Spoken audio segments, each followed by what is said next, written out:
Project Boro is now available as a podcast on your chosen podcast providers, so you can listen to every episode on the go. Simply go to the description of this video, click the link to the podcast provider of your choice, and subscribe or follow Project Boro, and you'll be able to find all episodes past, present and future right there for you to listen to on the go.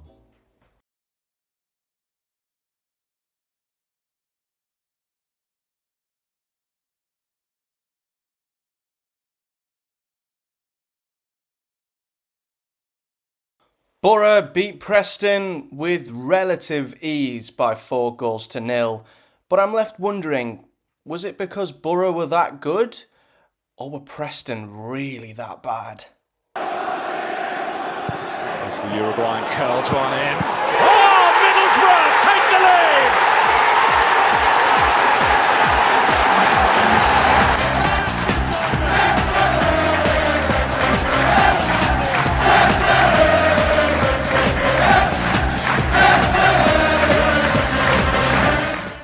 What is up, guys? Matthew here. Welcome back to a midweek episode of Project Boro. And I finally defrosted, which is great. It was absolutely Baltic at the Riverside tonight. It was, I think, 2 degrees. It was freezing. But thankfully, the Boro were able to warm up the mood with a 4-0 win over Preston North End. And it's a repeat score of last season when Boro beat them 4-0 at our place once again. And I guess you would look at this result and you'd probably think that Boro were absolutely top gear, battered Preston, incredible performance, and it's up there with the Sunderland 4-0 and, you know, some of the other really amazing performances that we've had this season. But if I'm honest, I think Boro have played better than this and drew this season. I honestly feel like, and as a Boro fan, I obviously want to just, cover the team in credit and praise, and there are plenty of bits of praise that I'm going to get into and credit throughout the team, because a lot of the lads who come in tonight for a team and a squad that is battered and bruised with so many injuries, a lot of the lads who come in did very, very well tonight. But I'm sorry, I cannot express how bad Preston North End were. I think they have got to be up there with the worst team we've had at the Riverside this season. And that's not because of how badly they played as much. That's more so, I guess, their league position relative to what I saw out there tonight. You know, they're a team who were in the playoffs. They're a team who have had some unbelievable performances and unbelievable results and runs this season, especially to start with. And this was Boro's second team, essentially. And it could not have been a more comfortable walk in the park, I guess, for Boro tonight. It was quite astonishing, when a team was as bad as Preston were. And sometimes, the opposition, the winning team, can just outclass the losing opposition, and you have to hold your hands up and say, fair enough, we were well beaten. But I think you've got to look at Preston, and if I was a Preston fan, I'd be disgusted with their performance, if I'm honest. And I've already spoke to a few Preston fans on Twitter who have agreed and said that they were not happy with this performance. And essentially, the story of the game, Boro did the job in the first half an hour. First 45 minutes, pretty much. They got the job done in the first half. They did carve open and craft some wonderful opportunities that were well finished. And you know what? It could have been 4 or even 5 in the first half. But it wasn't like Boro were piling Preston under pressure. It wasn't like Boro were absolutely, holding them down and battering them left, right and centre. Boro were just allowed to play the game they wanted to play. We were allowed space. We were allowed time. We were allowed to pass the ball around, play it in the pockets, play it in behind.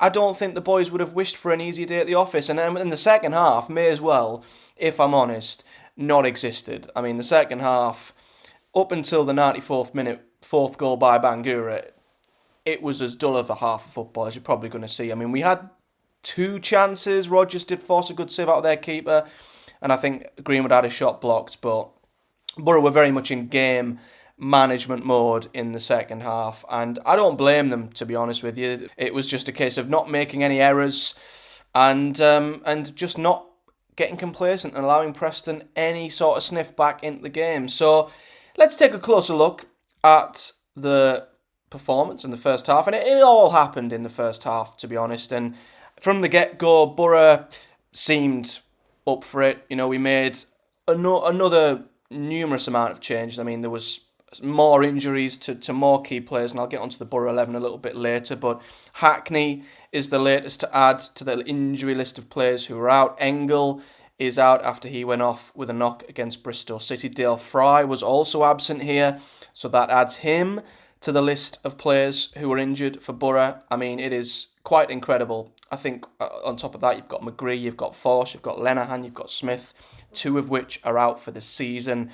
It's crazy. It really, really is. But in the first half, Boro did the job, as I say, and some of the goals we created were really, really well created goals. And the first one come from Isaiah Jones, and you'll see from the highlights, Boro were just allowed to just do their thing, essentially. Preston would just, I don't know if it's naive from Ryan Lord. I mean, the setup and the approach was just all wrong. I cannot wrap my head around it, but Boro's best attacking players were allowed to just pick the ball up in pockets of space, pick the pass, and I've got to tell you, the pass in from Crooks in behind to Jones was outstanding. It was such a well-created goal, and to his credit, Isaiah Jones finished the first of his two goals very, very well with his left foot into the corner, and this is where things got really strange, because Boro then went on to score from a corner. I was saying, wasn't I, against Bristol City in the last episode at the weekend,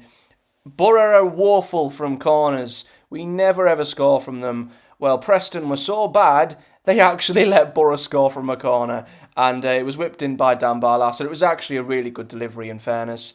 And Rav van den Berg, who started in the centre of defence today, got his first Boro goal. And I don't know what limb or what part of his body it come off. He sort of stumbled it over the line, but it was wonderful seeing Rav get his first goal, because he's been so good this season.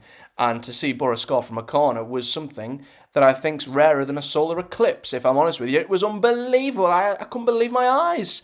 So that put Boro 2-0 up after the half hour. And even at that point, things were comfortable. But we were on a roll by that point, and we just kept picking up the ball. I mean, Preston, all they were doing was just hoofing it long to whoever they had up front, and they were trying to get their striker. I think it might have been Osmajic in the first half. It might have been Will Keane. But they were just launching the ball, not really down the channels, just over the top, and trying to get their forwards 1v1 with McNair or Vandenberg. And they were reading the flight of the ball, the pace of the ball every time, putting in good tackles, retaining possession. And that's all Preston really did, to be honest with you. They didn't trouble Sonny Dieng. And then when we got the ball back, we were allowed to do whatever the hell we wanted with it. And we carved open another beautiful goal, another one for Isaiah Jones.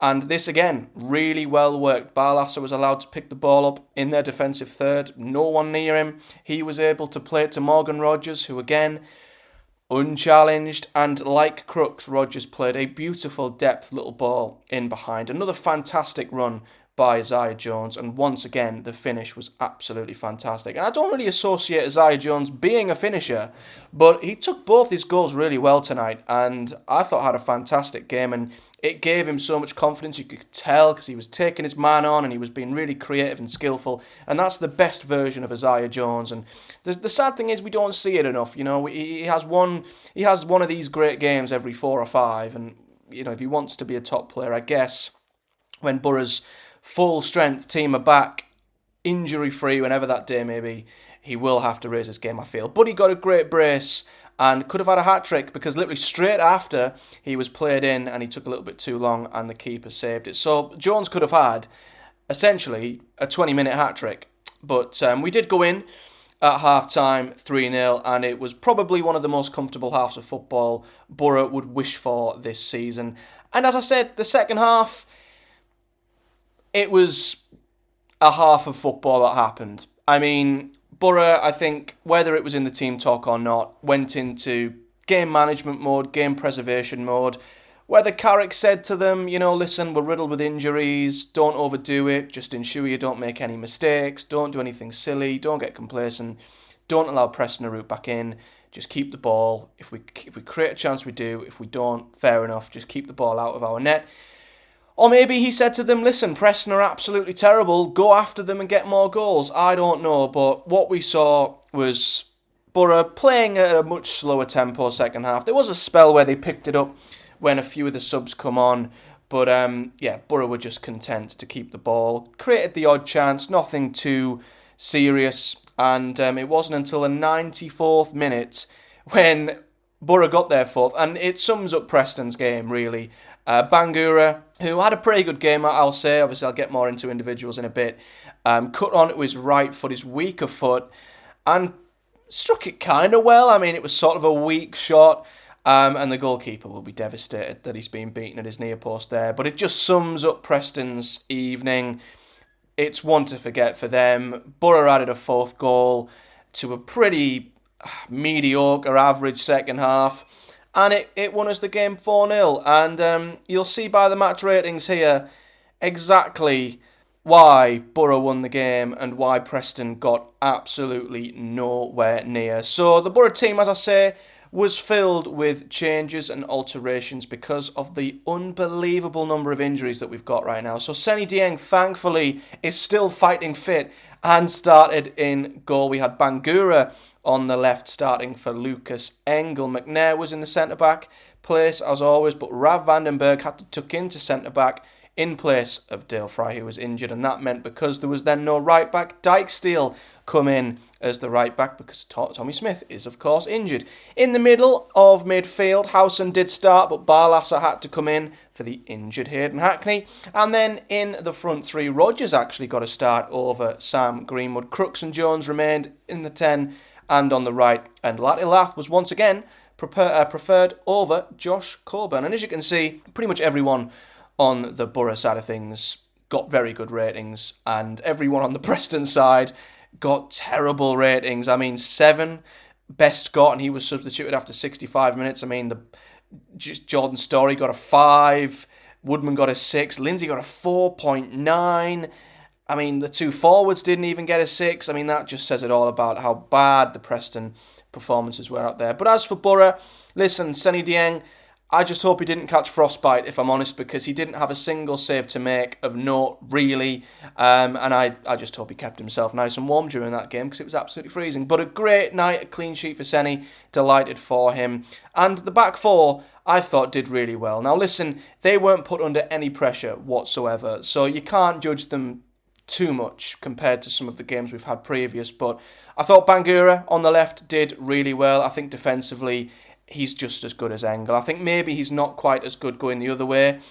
And there were times in the game where Boro would switch it and there was a big gaping hole on the left-hand side, and I'm like, Bangura, get into the space, get forward. The space is there for him to run into. I think sometimes maybe he was a bit too hesitant to quite advance and get forward as much as Engel may have done. But say that, he was very good defensively and he got himself a goal. So you can't really have too many arguments with that. McNair, absolutely fantastic once again. And Rav Vandenberg, all I'm going to say, I've said it before, I'll say it again, he's an absolute star. This is his natural position. We've not seen him play centre-back too often this season, but I tell you what, he's incredible. I mean, I'm delighted he got his goal, but in possession, out of possession, he's absolutely amazing. He's really good. He can time a tackle. He's got a little bit of pace about him too. And I've got to say, out of the players Boro signed this summer, he is the gem. He is that bit of gold dust. And I just hope we've got him for at least a long enough period of time, because there will be big clubs coming for Rav Vandenberg. I can reassure you that. He was fantastic. And Dijksteel was too. You know what? I've always loved Dijksteel. He's always been a great right back for Boro. And I think he's maybe not had the game time he maybe deserves or should be getting under Carrick. I mean, I don't quite know, but it's always nice to see Dijksteel play on the right-hand side. And he's very good in a tackle. He's very good in possession. He gets forward too. And I thought he did a great job. The midfield did too. Barlasser and Howson did extremely well. Barlasser, of course, got a wonderful assist for the corner. And, I mean, they were allowed to boss the midfield. They were allowed time and space. And the one thing you don't give Dan Barlasser is time. Literally every team who've gotten the better of Boro's midfield, when Barlasser's in it, is because they press him. He's not that great when pressed and put under pressure, but Barlasser was given the time and the freedom tonight to do his thing, and he did his thing. Simple as that. Him and Howson were absolutely fantastic. They bossed it. The front three behind Lath, I think, did really well too. Rogers was absolutely amazing off the left. Sometimes he picks a ball up, cuts in. He's such a good ball carrier, brings others into play. And he's one of the Boro signings who, at the start of the season, we questioned, and they're starting to come good now. And, Carrick said, we are going to need these lads at some point, and now is their chance. And a lot of them are starting to really step up, and Rogers is one of them. Jumping quickly to the other side, Isaiah Jones, like I say, had one of his very, very good games. I think a brace is absolutely fantastic for him, and he was a threat on the right-hand side. Didn't put too many dangerous crosses in, but he was more on the end of chances, as we saw. Could have had a hat-trick, and it was one of Isaiah Jones's top performances. And we know full well when he's like this, he is one of the best wingers in the league, so I just hope we see a little bit more of this from him. And Matt Crooks. I tell you what, I think Matt Crooks is currently within the best run of form of his Boro career. Honestly, I really, really do. I was really, really sceptical of him being our number 10 this season, probably because Akpom set the standard so high last year, but I've got to tell you, Crooks, he looks like a different player this season. I mean, his touch, his hold-up play, when he's got his back to someone and he's receiving the ball, he's able to turn them. He's just got something about him. He's not the quickest, but he's smart, he's strong. He's got the finesse at the moment. I mean, some of the balls he's playing in behind are absolutely perfect. And the link-up with Jones on the right-hand side has always been really good. But I tell you what, Matt Crooks keeps popping up with goals and assists and is in the form, I think, of his Boro career. And long may it continue in my eyes. And then there's Lath up front, and he's probably the only person in the Boro team outfield who didn't have the best game. I think Lath put himself about, couldn't get into the game, and he was just a yard off it tonight. There was so many times Barlasser put a wonderful ball in for him at one point. If he was on his bike and anticipating it, he would have had a tap in at the far post, but he was on his heels, he was nowhere near it. There was numerous times where really good opportunities were being created and Lath just wasn't in the right position. And that does make you question, is he a poacher? Is he a striker? Does he have the instinct? Does he have the anticipation to finish the chances that a Cameron Archer would, for example? And that's where the question marks come in with Lath. I think fans are they know his strengths and what he brings, but I don't think we're convinced he is a lone striker. That's the problem. He'd probably be great running off of a Coburn, for example, in a front two, but that's never going to happen in a Carrick team. So, yeah, I don't know with Lath. I feel like certain games we can play to his strengths, others we don't, and he's kind of anonymous. Does that make he's more of a winger? I don't know. I don't know at the minute, but it just strengthens the argument that we need a striker in the January window, and all the rumours are suggesting that we are going to go out and get one, which is good to know. Off the bench, Sam Greenwood come on, did all right, nothing of note. Sammy did okay too. Again, though, they looked really involved, the lads who come on, and looked really neat and tidy. And I wouldn't have had faith in them at the start of the season that they'd be able to come in if we had injuries to step up to the standard. Whereas now, I do have that faith in them, which is great.